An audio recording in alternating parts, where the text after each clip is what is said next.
نوجوانوں، یہ بہت زیادہ ان کے شوہر کا انتقال ہو چکا تھا، یہ شوہر کا سایہ ان کے سر سے اٹھ چکا تھا، لیکن اللہ کی بڑی برگزیدہ بندی تھی، اللہ کی بڑی پاکیزہ بندی تھی، ان کا قد بہت زیادہ بلند نہیں تھا، یہ پست قد کی تھی، لیکن اپنے اللہ کو منانے میں لگی رہتی تھی، پوری دنیا سویا کرتی تھی، بصرہ شہر کے اندر تمام عورتیں، تمام بیٹیاں، تمام لڑکیاں سوتی تھی، لیکن رابعہ اپنے سر کو سجدے میں جھکا کے اپنے اللہ کو راضی کرنے میں لگی رہا کرتی تھی۔ اسی بصرہ کے اندر ایک بہت بڑا علم دین کا امام، جس کو پوری دنیا حضرت امام حسن بصری کے نام سے یاد کرتی ہے۔ کون ہے امام حسن بصری؟ ارے وہی امام حسن بصری جن کا ذکر اگر آپ تاریخ کی کتابوں میں دیکھیں گے تب آپ کو پتا چلے گا کتنے بڑے علم کے کوہ گرا، کوہ ہمالیہ کا نام حضرت امام حسن بصری ہے۔ حضرت امام حسن بصری کے دل میں خیال پیدا ہوتا ہے کہ میری سن کے لیے تو بصرہ کے بڑے بڑے لوگوں کے، رئیس اعظم لوگوں کی بیٹیوں کے رشتے حضرت امام حسن بصری کے لیے آ رہے تھے،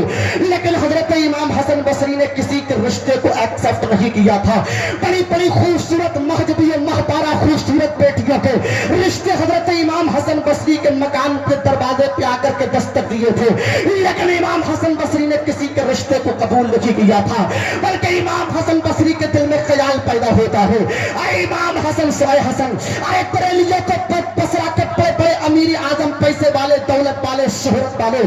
سرمایہ دار لوگوں کی بیٹیوں کے رشتے آ رہے ہیں، لیکن تو نے اپنے آقا کی جو ہسٹری ہے اس کو کیسے بھلا دیا ہے؟ جب میرے آقا کریم صلی اللہ تعالیٰ علیہ وسلم نے 40 سالہ بیبہ خدیجہ سے شادی کی تھی، تو حسن اگر تو بھی چاہتا ہے کہ میرے آقا کی سنت پہ عمل پیرا رہا جائے تو حسن تو کسی اور سے شادی نہیں، بلکہ بصرہ کے اندر رہنے والی برگزیدہ بیبہ عورت جس کو پوری دنیا حضرت رابعہ بصری کے نام سے یاد کرتی ہے، حسن کے دل میں یہ بات انگڑائی لیتی ہے، یہ بات ان کے دل کے اندر تڑپتی ہے، تو حضرت امام حسن بصری اپنے گھر کے اندر سے قدم نکالتے ہیں اور حضرت رابعہ بصری کے گھر کی طرف اپنے قدموں کو بڑھا رہے ہیں۔ المختصر یہ کہ پہنچ جاتے ہیں حضرت امام حسن بصری، حضرت رابعہ کے دروازے پر جا کر کے دستک دی ہے، حضرت رابعہ کے دروازے پہ جا کر کے دروازہ ہلایا ہے، کھٹکھٹایا ہے، دروازے پہ جا کر کے جیسے ہی جب بجتی ہے اندر سے پردے کی آڑ سے آواز آتی ہے، او آنے والے کون ہے جس نے آ کر کے میرے دروازہ کھٹکھٹایا ہے؟ کون ہے جس نے آ کر کے میرے دروازے پہ دستک دی ہے؟ کون ہے جس نے آ کر کے میرے دروازے پہ جب بجتی ہے؟ جب اندر سے اتنی آواز آئی تھی، اللہ کی پاکیزہ بندی تھی، تو آواز کو سننے کے بعد میں حضرت امام حسن بصری، حضرت امام حسن نے کہا تھا، اور رابعہ سن لے تیرے دروازے پہ کوئی اور نہیں بلکہ بصرہ کا حسن آیا ہوا ہے۔ جب اتنا کہا تھا حضرت امام حسن نے، تو رابعہ سن کر کے کہتی ہے، او حسن بتاؤ تو صحیح تمہارے آنے کی وجہ کیا ہے؟ تمہارے آنے کا میرے دروازے پہ ضابطہ کیا ہے؟ اصول کیا ہے؟ درج روایت کیا ہے؟ جب اتنا کہا تھا رابعہ نے تو حضرت امام حسن بصری کہنے لگے تھے، او رابعہ سن لے، مجھے پتا ہے تیرے شوہر کا انتقال ہو گیا ہے، مجھے معلوم ہے کہ تو اللہ کی برگزیدہ بندی ہے، اللہ کی عبادت و ریاضت میں لگی رہتی ہے، جب تیرے اوپر نیند کا غلبہ طاری ہوتا ہے، جب نیند تجھے بستر کی طرف لے جانا چاہتی ہے تو اپنے بالوں کو کھینچ کے تو ملامت کرتی ہے اور اپنے نفس کو جھنجھوڑ کے کہتی ہے، اے میرے نفس تو کب تک مجھے بستر پہ لٹانے اور سلانے کے لیے لے جاتا رہے گا؟ اے جب موت کا فرشتہ رب میرے اوپر حائل کر دے گا تو رابعہ تجھے وقت نہیں ملے گا اپنے اللہ کو منانے کے لیے، تجھے وقت نہیں ملے گا اپنے اللہ کو راضی کرنے کے لیے۔ میں اپنے اسلام کی ان شہزادیوں کے دل پر دستک دینا چاہتا ہوں،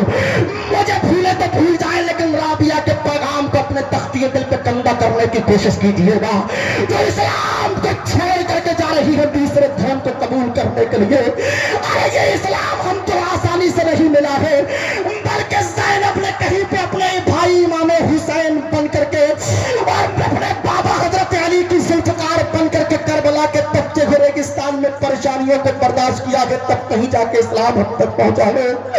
زینب کے سر سے دوپٹے اور چادریں کھینچے گئی ہے، تب کہیں جا کے اسلام ہم تک پہنچا ہے۔ رابعہ سے حضرت امام حسن بصری کہتے ہیں، رابعہ میں تجھ سے ایک بات کرنا چاہتا ہوں، تو رابعہ نے کہا تھا بتاؤ حسن تم کیا کہنا چاہتے ہو؟ تو حسن نے کہا تھا رابعہ سنو،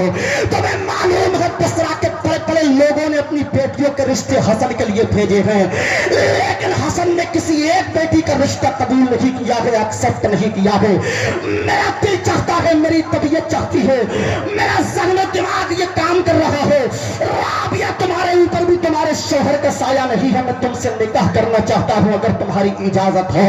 جب اتنا کہا تھا حسن نے تو رابعہ کہنے لگی تھی، اے حسن تم مجھ سے رشتہ کیوں کرنا چاہتے ہو؟ تم مجھ سے شادی کیوں کرنا چاہتے ہو؟ نکاح کیوں کرنا چاہتے ہو؟ ارے میں تو دیکھنے میں بہت زیادہ حسین و جمیل نہیں ہوں، بلیک کلر کی ہوں، بہت زیادہ خوبصورت بھی نہیں ہوں،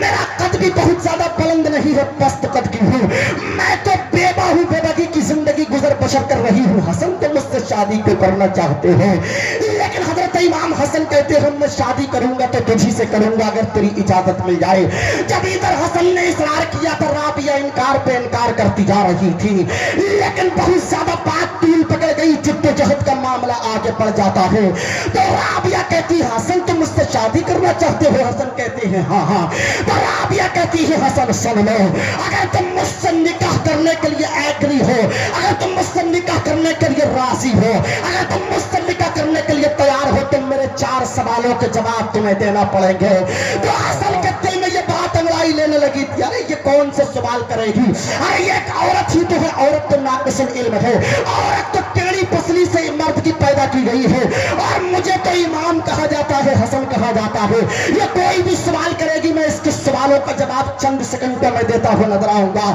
یہ حسن بصری کے ذہن دماغ میں بات گردش کر رہی تھی، لیکن قربان جائیے رابعہ کی شان پر، بیٹی ہو تو ایسی ہو، شہزادی ہو تو ایسی ہو، لڑکی ہو تو ایسی ہو۔ حضرت رابعہ نے کہا تھا حسن سنو میرا پہلا سوال یہ ہے۔ حسن نے کہا پتا رابعہ تیرا پہلا سوال کیا ہے؟ تو رابعہ نے کہا تھا حسن سنو میرا سوال یہ ہے، بتاؤ حسن رابعہ جنتی ہے کہ جہنمی ہے، اس بات کا سرٹیفکیٹ مجھے دو۔ جب اتنا سوال کیا تھا حضرت رابعہ نے حسن بصری سے تو حسن کے پیروں کے نیچے سے زمین نکل جاتی ہے۔ حسن ابھی تک متحرک تھے اب ساکت ہو گئے ہیں، حسن ابھی تک گردش کر رہے تھے اب سکونت اختیار کر چکے ہیں، حسن کے منہ سے زبان نہیں ہل رہی ہے۔ ارے وہ حسن جو اللہ کی رات عبادت اور ریاضت کیا کرتا تھا اسے اپنے جنتی ہونے کے بارے میں مکمل یقین کامل نہیں تھا، تو رابعہ کے بارے میں کیسے بتا سکتا تھا کہ رابعہ تو جنتی ہے کہ جہنمی ہے؟ ارے میں ان لوگوں تک ان کو جھگوڑنا چاہتا ہوں جو مسجد کے مینارے سے اذان کی مؤذن صدا بلند کرتا ہے لیکن نماز پڑھنے کے لیے نہیں جاتے، اور جنت کا ٹھیکیدار بن کے اپنے گاؤں کی گلیوں میں گھوم رہا ہے، مسجد میں اللہ کے حضور اپنی پیشانی کو جھکانے نہیں جاتا ہے، لیکن جنتی کا جنتی ہونے کا سرٹیفکیٹ اپنے پنجے میں دبائے گھوم رہا ہے۔ ارے وہ حسن جسے اپنے بارے میں جنتی ہونے کے بارے میں ثبوت نہیں ہے، اس کے پاس میں تو تمہیں جنت کی ہوا بھی نہیں لگ سکتی ہے، اسلام کے مقدس کتاب ہے۔ حسن نے ان کے سوال کا جواب نہیں دیا، خاموش رہے تھے۔ اب دوسرا سوال سنتے چلے جائیے گا ملت کے نوجوانوں، اگر تین صاحب کے سینے کے اندر دل ہے اور دل کے اندر دھڑکنے ہیں اور وہ دھڑکنے اگر اللہ والوں سے پیار کرتی ہے تو سنا اسلام کے مقدس شہزادے۔ حسن نے کہا تھا رابعہ میرا دوسرا سوال یہ ہے، یہ بتاؤ کہ جب میدان محشر برپا ہوگا پروردگار عالم تمام لوگوں کے نامہ اعمال ان کے ہاتھوں میں دے رہا ہوگا،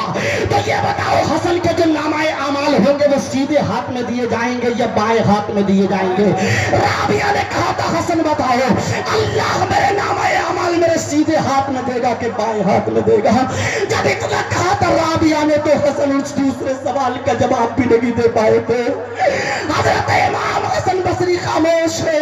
ابھی جواب نہیں دیا ہے۔ تیسرا سوال کرتی ہے رابعہ، حسن سے کہتی ہے حسن بتاؤ 2 سوال ہو گئے، تیسرا سوال کرنے لگی ہوں۔ حسن سے رابعہ کہتی ہے حسن تیسرا سوال سنو۔ رابعہ نے کہا تھا اے حسن ذرا یہ بتاؤ جب میدان محشر میں تمام لوگوں کے نامہ اعمال تولے جا رہے ہوں گے میزان پر تو میرے نامہ اعمال کا پلڑا نیچے جائے گا کہ اوپر آئے گا؟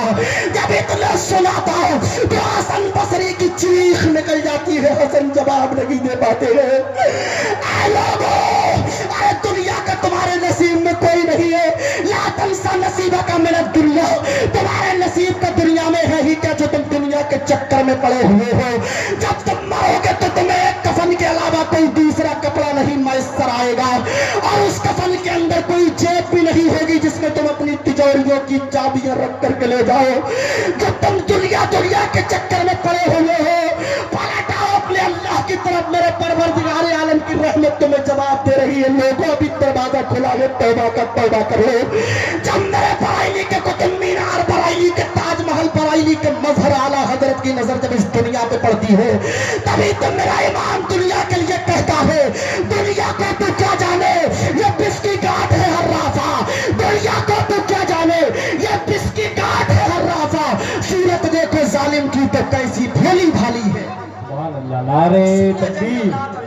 نعرہ رسالت، جشن غوث الورا۔ سونے والوں جاگتے رہیے، چوروں کی رکھوالی ہے۔ تیسرے سوال کا جواب نہیں دیا گیا۔ اب چوتھا سوال سنیے، بات ختم ہو رہی ہے۔ حضرت رابعہ نے کہا تھا حسن میرے چوتھا سوال یہ ہے، اگر جواب دے سکتے ہو تو دے دو۔ رابعہ نے کہا تھا حسن جب پل صراط سے لوگ گزر رہے ہوں گے، وہ پل جو تلوار سے زیادہ باریک ہوگا، یوں تو جتنے دنیا میں آئے ہیں سب گزریں گے، ہونا تو یہ چاہیے تھا کہ میرے مصطفیٰ نے جس سے سب سے زیادہ پیار کیا تھا اسی کو پوری دنیا فاطمہ کے نام سے یاد کرتی ہے، جس کو میرے نبی نے اپنا دل، اپنا جگر، اپنا دل کا ٹکڑا بتایا تھا، تو فاطمہ بھی جب پل صراط سے گزرے گی، یہ الگ بات ہے جب پل صراط سے فاطمہ گزرے گی تو ندا ہوگی، آواز آئے گی، او محشر والے اپنی نگاہوں کو جھکا لے، اس وقت پل صراط سے کوئی اور نہیں بلکہ نبی کی بیٹی فاطمہ گزرنے والی ہے، لیکن پل صراط سے گزرے گی ضرور۔ رابعہ نے کہا تھا حسن ذرا یہ بتاؤ میں پل صراط سے گزروں گی تو گزر جاؤں گی یا کٹ کے نیچے گر جاؤں گی؟ تو حسن نے کہا تھا رابعہ یہ میں اپنے بارے میں نہیں جانتا ہوں تو تیرے بارے میں تیرے سوال کا جواب کیسے دے سکتا ہوں؟ رابعہ نے کہا تھا تم نے میرے سوالوں کے جواب نہیں دیے ہیں، میں تم سے شادی نہیں کرنا چاہتی ہوں۔ جب رابعہ نے اتنا کہا تو حسن کہنے لگے اے رابعہ تم اپنے اللہ کو منانے میں لگی ہوئی ہو۔ رابعہ کہتی ہے حسن میرے لیے یہ 4 منزلیں ہیں، جب تک کہ رابعہ رہتی دنیا میں اس بات کا سرٹیفکیٹ حاصل نہیں کر لے گی کہ رابعہ جہنمی نہیں بلکہ جنتی ہے، رابعہ کے نامۂ اعمال کا رجسٹر بائیں ہاتھ میں نہیں سیدھے ہاتھ میں دیا جائے گا، رابعہ پل صراط سے کٹ کے نہیں گزرے گی بلکہ گزر جائے گی، جب تک کہ مجھے اس بات پر مکمل یقین کامل نہیں ہو جائے گا تب تک میں اپنے اللہ کو مناتی رہوں گی۔ جب اتنا کہا رابعہ نے تو حسن بصری نے کہا تھا لوگوں اے رابعہ سن لے، قیامت تک پوری دنیا کے اندر بصرہ کے اندر بیٹیاں تو جنم لیتی رہیں گی، بیٹیاں تو پیدا ہوتی رہیں گی، لیکن رابعہ تم جیسی قیامت تک برگزیدہ بندی اللہ کی قیامت تک پیدا نہیں ہو سکتی۔ یہ رابعہ کی شان ہے اسلام کی، بہت آسانی سے اسلام ہم تک نہیں پہنچا کے، بڑی مشکلوں کا، بڑی مشقتوں کا سامنا کرنے کے بعد تب کہیں جا کے اسلام ہم تک پہنچا کے۔ میں نے جو بولا ہے بڑے لوگوں کے سامنے زیادہ بولنا بھی جرت بھیجا ہے، بتقاضۂ بشریت، سبقت لسانی کی وجہ سے انسان ہونے کے ناطے کوئی بھی غلطی، خامی، کوتاہی، لغزش ادباً احتراماً واقع ہو گئی ہو تو ان تمام تر علماء سامعین و سامعات کو گواہ بنا کر توبہ کرتا ہوں، استغفر اللہ ربی من کل ذنب و اتوب الیہ۔ کلمہ شریف پڑھیے گا، لا الہ الا اللہ محمد رسول اللہ۔ نرخ محتاج اپنے بندوں کا زمانے میں، الہی خیر و برکت دے تو سب کے عابدانے میں، مریضوں کو شفا دے رب قدیر، جملہ بیماروں کو صحت دے، غریب و بے کسوں کو